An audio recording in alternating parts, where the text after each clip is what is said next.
Ayan, hello po, magandang gabi, no? Magandang umaga. Ito sa lahat ng mga ating nanonood no? Sa iba't ibang panig ng mundo. Ayan, kung nasan man po kayo ha. Magandang gabi, magandang umaga, magandang araw po sa inyong lahat. Ayan. And hindi tayo nakapag-reading kahapon kasi talagang ang sama ng ating pakiramdam ha. Kung napapansin nyo, no, medyo may sipon-sipon ng ating boses. Ayan po. Lakasan nga natin yung ilaw para medyo medyo ayan. Okay, so kanina naman po kayang reading o situation yung ating mapupulot ngayon, yung makukuha. Ayan, salamat po ha sa mga bumibili ng ating mga bracelet. Ayan. Pasensya na po ha doon sa iba hindi ko na i-send kahapon dahil sobrang sama ng pakiramdam ko, no? At saka yun nga, nakasarado yung JNT. Meron daw po silang tawag dito. Outing. Oh, meron tayong Queen of Pentacles. Ayan. And kung nabasa ninyo po yung ating horror stories. Naku, true to life story po yun ha. Yun ang unang-una kong karanasan sa mga bagay-bagay na ganun po ha. At naku, marami pang kasunod yan. Sasabihin ko talaga sa inyo, no? Talagang yung iba nakakapanindig balahibo. Ayan, kung sino man po sa inyo ha, yung nakabasa ng ating horror stories. 12 years old po ako niyan. Nakapunta ako sa lugar na yun ha. Tignan nyo naman. Okay, may King of Swords, may Queen of Pentacles, at meron tayong The Empress. Parang meron nag-aagawan dito. Meron tayong The Emperor. Sa first 4 cards ng ating White Tarot, Queen of Pentacles, King of Swords, The Empress, and The Emperor. Check na natin ito ha. Bakit 4 na tao ang nandito sa situation na ito ha? Check natin. Check natin ito ha. Meron tayong Queen of Swords. Puro tao talaga. Meron tayong King of Wands. Bakit ganito? Parang ang daming tao in the world. So, pangyayaring ito ha. Check pa natin.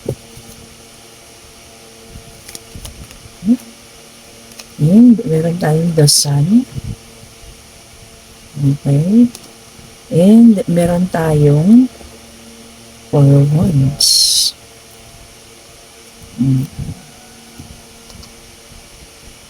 Ayan, nagulat lang ako kasi puro taong lumabas dito. Feeling ko ang daming involved. Ayan. Itong ating Queen of Pentacles, napakasipag. Masipag na tao, mabait, hardworking. Sa iba ba ating King of Wands. Ayan. Meron din tayong King of Swords. Ayan. Ayan. Meron tayong The Empress. Tumapat pa sa May the Sun, which is pregnancy. And ang Empress din natin is fertility. And then, meron tayong The Emperor. Ayan po, So, sa palagay ko dito, this is situation ng maaaring 4 na tao to, no? So, maaaring ito ay situation ng ating King of Swords, The Empress, and itong Queen of Pentacles natin. Maaaring meron iniwan dito at pinagpalit ha, dahil nakabuntis. Ayan, kasi nandito may bata, which is the Sun. Okay.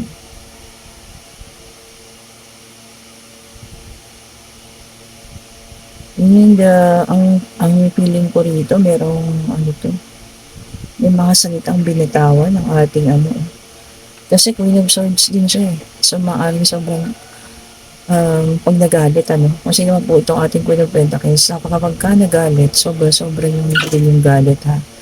Kayo ba naniniwala kayo sa gano'n na kapagka sobrang nasaktan ng isang tao at nakapagbitaw ng salita, maaari yung mga salita na sige sabihin na natin na sumpa, ganyan, nagkakatotoo. Okay po. Napupunta talaga doon sa mga taong nanakit sa kanya, no? Pero may nakita na tayong bonds dito eh, no?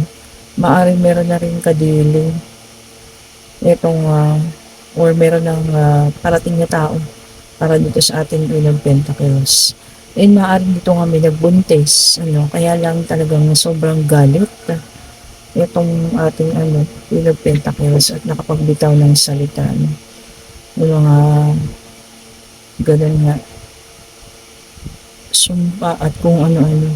At ngayon, maaaring itong magkadiling na to, nagpapagamot, maaaring sa manggagamot dahil maaaring sobrang hirap yung nararanasan nila ngayon. And siguro kung ano man yung binitaong salita ng ating Queen of Pentacles, talagang yun yung nangyayari sa kanila, no? Maaaring naka-apekto pa rito sa pinagbubuntis o sa naging anak nitong ating Queen of Pentacles. Ay ng ating the Empress. Ayan. So ayun, nagpapagamot sila ngayon kasi natapat sila dito sa the Emperor. Ito kasi parang sinyalis ng isang manggagamot. Ayun silang dalawa, no? Feeling ko kahit anong gamot or kahit kanino kayo lumapit hanggat hindi kayo napapatawad nitong ating Queen of Pentacles, which is also a Queen of Swords, no? Na talagang ang matalas ang dila, yun ang sabi nila, no? Na kahit na anong bitawan yung nagkakatotoo, eh, hindi po yan maaalis. Dapat doon kayo humingi ng tawad sa kanya, no? Kung nakasakit kayo ng sobra. Yun po ang tingin ko rito, ha, kasi ang daming taong lumabas, ano? So feeling ko itong ating King of Swords at ang ating The Empress ay nagkasala dito sa ating Queen of Pentacles na isa rin Queen of Swords, matapang, tatahi-tahimik lang to eh. Pero kapag ka talagang sobrang nasaktan, bawat salitang bibitawan niya, talagang kumbaga tatatak doon sa mga taong kinagalitan niya. Maaaring binigyan niya ng sumpa. Yan. Ayan, yun lang po ang sa akin, ha. Kung sino man po nakaka-resonate sa mga ganitong pangyayari na maaring nakapag-agaw kayo ng asawa na may asawa o partner ng may partner at ngayon nakakaramdam kayo na sobrang hirap, no? Na hanggang sa mga anak ninyo ay nararamdaman ang kahirapan na yan. Laging may sakit, laging dinadala sa ospital, ganun po, kahit saan po kayo magpagamot na manggagamot, hindi po yan makukuha, ha? And itong pagsasama na to, hindi po magiging maayos. Okay po. Sa kanya kayo hihingi ng tawad po. Kung sino man yung taong nasaktan mo, sa kanya lang po kayo hihingi ng tawad. And ang palagay ko rito, no, kung kailan niya yan ibibigay, nasa sa kanya po. Hanggang nasa sa kanya yung galit, yung poot ng ginawa niya, no? Hindi po maaalis kung ano man po yung kamalasan na nasa sa inyo. Para sa akin po, ha. Okay po. So hindi ka para sa akin, hindi kayo kailangang humingi ng tulong kung kanino man, ayan, manggagamot or kung sino man tong hihingi ng tulong.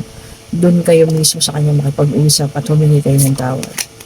Kasi doon kayo sa kanya nagkasala po eh. Okay po. Siguro sobrang hirap, sobrang sakit, no? Ang bata ay hindi rin nakaligtas, puro sakit din ang nararamdaman. See? Meron po tayong The Lovers, pero this is in reverse. Talaga pong misalignment ang inyong pagsasama, ha. Ito po yung lagi kong sinasabi. Kung nakagawa kayo ng kasakitan sa isang tao nung mga nakaraang araw, isipin niyo pong mabuti. Dahil ang karma po, sinasabi ko sa inyo, nasa tabi-tabi lang. At yan po ay nakapalibot lang. Okay. And yung kanina po is an air sign. This is also an air sign. Gemini, Libra, and Aquarius. Ayan po. Kaya ngayon yung mga nararamdaman ninyo, no? Kasi po yan din yung naramdaman ng tao na ano ninyo na tawag dito, na nasaktan ninyo, no? So, bumabalik lang. Kung ano yung pain na binigay niyo dun sa tao, siya rin po nararamdaman niyo. Okay. Sobrang ramdam na ramdam ko yung mga pangyayari ito, ha?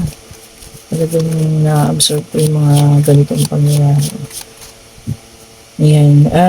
Siguro sa sobrang galit, no, nung ating Queen of Pentacles, nagbitaw siya ng sumpa na kung ano man, na salita. Kaya ngayon nagre-reflect sa kung sino man itong magkasama na to, no, na niloko ng isang tao at naapektuhan pa yung mga anak po o yung bata. And meron din tayo dito Four of Swords in reverse. Ayan, naka-reverse na naman. Ayan, sa lahat ng mga nangyayari, pagkapagod ang nararamdaman na ninyong dalawa. Ayan, parang gusto nyo na sumuko sa mga nangyayari, kamalasan sa buhay. So, ayan po, ha. Lagi ko naman sinasabi sa inyo kung sa maling gawain niyo nakuha ang taong yan at meron din kayong niloko at sinirang buhay ko, ha, babalik at babalik po sa inyo. Kung ano yung pain na naranasan ng taong yun din po yung mararanasan niyo. Oh, see? Ito na po ang clarification, ha. Three of Swords. So, talagang merong cheating na nangyari dito, no. So, maaaring nakuha niya yung taong yan sa pang-cheating, pangloloko, kaya yun, sobrang bigat ang naramdaman ng taong yun at kayo po ay kanyang isinumpa o sinabi ng kung ano-ano, no? Sa sobrang pain na naramdaman niya. Okay, ito naman ang para sa ilan, the Chariot. Okay po, magkakaroon ng yung iba po, ha, journey. May pag-travel na naman dito, ha, kung sino po aalis ng bansa sa mga susunod na buwan, ingat-ingat po kayo, which is a water sign.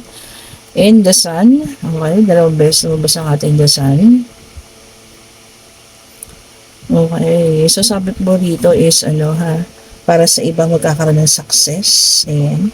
Kung saan man po yung pipiliin yung landas, whether dito sa Pilipinas or sa ibang bansa, magiging successful naman daw po. And meron din ulit tayong King of Cups, which is in reverse. Ayan. Yung iba naman po daw sa inyo ay magiging secretive. Hindi na magiging palakwento. Isi-secret na lang lahat ng nangyayari. Sa sarili na lang. Hayaan na lang na yung tawag dito para sa sarili na lang. Hindi na magiging palakwento. Ayan din sa unang natin situation na yan. Nakasakit sila ng ang tawag dito ng isang tao po, ha, which is yung ating Queen of Pentacles. Maaring nagsama na itong dalawang cheater na to, na manluloko. At yun nga, kasi nabuntis yung isa. Kaso, nangyayari sa buhay nila ngayon, puro kabisitan. Which is pati yung anak nila na apektuhan dahil sa kabalasan na inabot nila. Ang payo ko lang po sa mga ganun, humingi kayo ng tawad dun sa taong nakasakit sa inyo. Kahit sa albularyo po kayo makarating, wala po makakatulong sa inyo, kundi ang paghingi ng tawad dun sa taong nakasakit sa inyo. Dahil hanggat dala-dala niya po yung sakit, yung pain na ginawa ninyo at hindi kayo napapatawad, gagapang at gagapang po kayo sa kahirapan at kung ano man yung sumpang ibinigay niya po sa inyo, ha. Yun lang po ang payo ko. And meron tayong the Devil, which is an earth sign. Ayan. Yung iba naman daw po sobrang magiging attached. Ayan. Pwedeng attachment sa financial, pwedeng attachment sa mga material things, sa isang tao. Ayan. Huwag niyo pong hayaan na maging attached kayo sa kung ano man yung mga bagay na yan. Maging dependent na kayo. Ayan. Sa kung ano man yun yan. Tignan niyo po, ha, ang mga pangyayari. Okay. Check pa nga natin yung para sa ilan. And meron tayong the World, which is an earth sign. Ayan. Meron mga accomplished. Meron makakakuha na po ng accomplishment, ha. Maaari makakatapos sa pag-aaral. May mga graduation pa ngayon. Maaari din makakahanap ng magandang hanap buhay. Ayan. Maaaring makakatapos na pagpapagawa ng bahay. Ayan. Kung ano man po yung ma-accomplish ninyo, ha. Congratulations po sa inyo. Accomplishment po para sa ilan. Ayan. May mga bagay ng ma-accomplish po. And meron din tayong Wheel of Fortune, which is po ito, ha. Ayan, sinasabi ko sa inyo, karma o life cycle. Kung anong ginawa mo, mga nakararaan, ay siya ngayon nararamdaman mo. parang gusto kong sabihin na kung meron ka nagawang hindi maganda sa kapwa ng mga nakararaan, gusto ko sabihin na deserve mo yan. O, di po ba? Para nakaka-relate tayo doon. Para sa akin talaga, deserve mo yan. Kung ano man po yung sino man ang taong nasaktan ng mga nakaraang panahon at ngayon inaani mo yung mga bad karma. So siguro naman deserve mo yun. At deserve mo rin humingi ng tawad, buong puso na paghingi ng tawad po sa tao mo. Okay po. And meron tayong Four of Cups. Tignan nyo nga, meron nagsisisi rito ha. Sising-sising na siguro sa mga nangyari. Ayan. Merong regrets. Ayan. Merong assessment. Ayan. Meron ng tawag dito.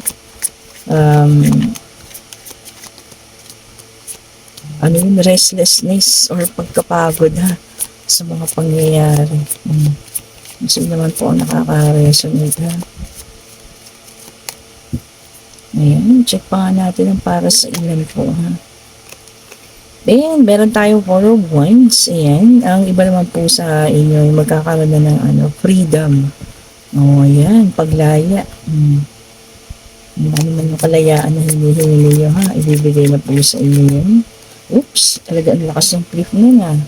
And meron tayong Two of Cups, which is a water sign. Ayan. Yung iba magkakaroon ng connection. Meron pong makikipag-chat sa inyo. Maaring ito na yun ha, yung mga hihingi ng tawad. Ayan. So maaring magme-message po ito. Maaring mag-chat-chat. Pwede mag-text. So i-check-check nyo na lang ha. Yung mga taong hihingi po ng tawad. Mga taong nagkasala po sa inyo. I-check nyo na lang po yan. Pero napaka-powerful po ha. Yung kanina, napaka-powerful ng words na binitawan ng taong yun ha. Para maka-apekto sa inyo ng ganyan. And maaaring para sa akin ha, karma na rin yun. Ibinigay din ng Panginoon sa inyo yun para magising kayo na hindi lahat ng tao o hindi dapat lahat ay ginagawa ninyong panluloko no, sa kapwa. Okay, meron din tayong Ten of Cups. Ayan, yung iba naman po sa inyo magkakaroon ng inner happiness. Ayan ha, inner happiness. So, ang iba ay magkakaroon ng fulfillment na. Magiging masaya na po sa kung ano man yung meron. Sige na, magandang card natin ha. Inner happiness. Ito naman yung mga nakagawa ng karma before, na good karma. So, ngayon, inaani nila yung kanilang mga nagawang kabutihan sa kapwa. Maaari ng mga panahon sila ay meron, sila ay nakatulong. Kaya itong mga panahon na ito, na sila naman yung taghirap, maaaring marami din ang tumutulong po. Sabi ko sa inyo, pag magandang tinanim mo, siya rin ang aanihin mo. Pero kung pangit ang itinanim mo, siya rin po ang aanihin mo. And then, Queen of Swords, ayan. And then, yung iba po sa inyo, magkakaroon na ng perception. Makakapag-isip na raw po, ha? Kung ano man yung pag-iisipan ninyo, no? Nakakapag-isip na ng tamang kasagutan. Ayan. So, yun, isip-isip daw po, ha? Kung ano man yung tamang kasagutan na yan. Ano kaya yung katanungan na inyong nais malaman na kailangan makapag-isip kayo ng tamang kasagutan? Lahat naman ng tao mayroong katanungan sa pag-iisip. Ito na. And meron tayong Six of Pentacles, which is an earth sign. Yung kanina pala air, water, earth, and then fire. So lumabas na po lahat ha. Okay, yung iba daw po sa inyo magkakaroon ng pagbabalanse sa pagbibigay at pagtanggap ha. Ayan po ang sinasabi, no? Ibalanse rin daw po sa pagbibigay at pagtanggap. So huwag lang bigay ng bigay. Ayan. Check nyo rin kung maayos naman yung kanilang tawag dito, pinaglalaanan ng mga bagay na ibinibigay niyo po ha. Siya po lang kasi kahapon merong mga naka-reverse po. Check natin. Ito naman para sa inyong buhay pag-ibig. I-check na natin ang buhay pag-ibig. Para sa mga tao may ka-partner dyan, umiibig. Ito po ang inyong buhay pag-ibig. Oh, new love para sa iba ha. New chapter begins whether it is a new partner or in a current relationship. O maaari may bagong pag-ibig daw po sa ilan at yung iba naman ay new chapter. Oh, ibig sabihin po, panibagong chapter na ng mga pag-ibig ninyo ha. So, i-check-check nyo na lang po yan ha. Doon naman sa ilan, bagong pag-ibig po ang parating. Okay, ganda ha. Siguro ito yung mga sobrang nasaktan na. Parang yung sa situation kanina. No? Meron na rin, nakita ko rin naman na may bago na rin na magpapasaya yung sa babaeng na naloko. Kaya lang yung pain nandoon pa rin sa kanya. Hindi pa rin ko naaalis. Alam ko masama ang magbitaw ng mga ganong salita, yung mga sagpa-sagpa. Pero hindi ko rin masisisi sa sobrang galit ng isang tao. Sa sobrang pain na naramdaman niya. No? Maaaring hindi mo mapipigilan Hindi po ba? No? Pero napaka-powerful ng words. Kaya ngayon na lagi ko sinasabi ko, no? Huwag na huwag kayong magbibitaw ng salita pagka kayo ay sobrang galit na galit. Okay po, huwag na huwag nyo gagawin yan dahil maaaring mangyari yan po. And forgive and release. Oh, ayan po, magpatawad na raw po ha, para sa ilan. You are stronger when you carry love and forgiveness rather than anger. Palisin na raw po yung mga galit-galit ha. Palayain na ang puso. Ayan, magpatawad na raw po. Ayan, okay po ha, para sa ilan. Forgive and release. Pwede rin ito dun sa situation na natin. Ano? Ayan, magpatawad na kung hihingi po sila ng tawad sa iyo. Maaari siguro, ibigay mo na yung pagpapatawad. Pero, ikaw pa rin po yung magdedesisyon na kasi ikaw naman yung nakakaramdam kung galit ka pa, no? Ayan. Kasi feeling ko hindi matatapos ang kabalasan nila hanggat hindi ka nagpapatawad at hindi mo nare-release po yung galit. Okay. Ang ganda rin ng ating reading for today, ha? Forgiveness and release. And actions speak louder than words. If you want to know what someone is feeling, watch what they are doing. So, yung iba siguro merong no? Nagpaparamdam. Ayan. Kung sa'yo naman po yan ha, mga nagpaparamdam sa inyo, nag-check na raw po yung mga ginagawa nilang action. Ayan, kasi hindi naman lahat kaya magsalita, no? Especially sa mga feelings na nararamdaman. Ayan, kaya ginagamit daw po yung action. So, i-check nyo po ha. Okay. And free yourself. Sabi dito, you don't need to be in control of everything for a love relationship to be successful. O, wala na daw po tayong control sa mga bagay-bagay para maging successful. So, kailangan na daw nating palayain ang ating mga sarili at hayaan na ang Divine Universe po ha, ang gumawa ng mga bagay-bagay na yan. Okay. And ngayon dumating na tayo sa part po ha, na kailangan nyo ng, or kung meron kayo katanungan ha, answerable by yes or no. Ayan. Baka isipin na bang mabuti kung ano man ang inyong mga katanungan. Pwedeng pag-ibig, pwedeng pag-travel, pwedeng love life po ha. Pwede pong financial, pwede pong sa eskwela, mga buka ng examination, or kung ano man po yan ha. Answerable by yes or no. Ayan, hindi po natin ang kasagutan. Spirit guide, ibigay niyo po sa amin ang kasagutan sa kanilang katanungan po ha. Isa lang po. Ibigay mo po sa amin ang kasagutan sa kanilang katanungan. Ayun na po.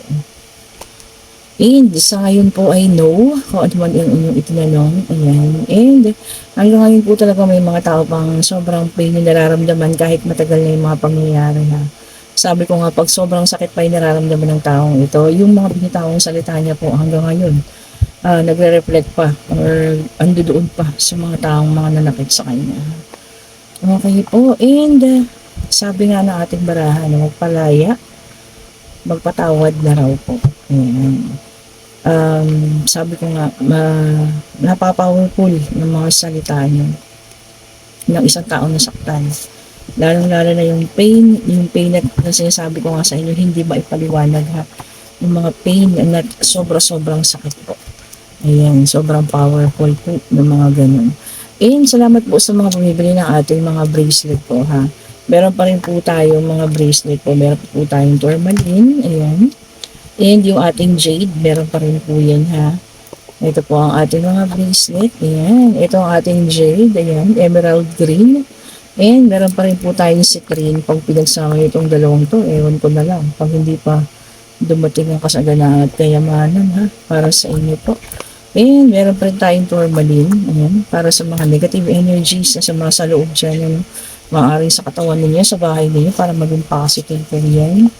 And of course, ang ating amethyst at ang ating, ayun, nagkamali ako kahapon, hindi po to evil eye. This is a tiger eye. Ayan. Pagsuotin nyo ang mga mister nyo yan ha, para malayo po sa mga ang tawag tukso-tukso. And yung amethyst po natin para sa kalusugan yan. And good luck na rin. And of course, ang ating white jade or stone from the heaven and ang ating rose quartz po. Chat nyo lang po ako sa ating messenger po sa Mystic Tarot kung gusto nyo malaman kung paano sila ma-avail at kung magkakano po sila ha. Pwede nyo rin po i-click yung ating link dito sa description box para po mapunta kayo dito sa ating Facebook page po. Ayan, pili-pili na po kayo kung ano yung gusto talaga ng inyong puso ha. Check nyo po yung ating mga naka-display dito. Tatawagin po kayo niyan bawat isa ng ating mga bracelet kung kayo po ay kanilang napili. Ayan. Thank you so much po sa lahat ng nanonood, sa lahat ng nagsasubscribe, sa lahat po ng nagsishare, sa mga bagong subscribers, sa mga bumabalik, sa mga laging nagko-comment po. Binabasa ko lahat ng comment ninyo, mabasa ko lang lahat ng energy ninyo, no? Para kahit hindi kayo makapagpa-reading sa akin, mabasa ko po kung ano man yung mga nandiyan at mga problema ninyo po. Okay, and sa lahat po na nagkakagusto sa ating mga reading, pa-like, pa-subscribe, and pa-share na rin po. Hit the notification bell para lagi kayong updated sa ating mga bagong videos. Thank you so much po. God bless po sa lahat. Happy Sunday. Sunday na, no? Tama po. Happy Sunday po. Bye-bye po sa inyo lahat.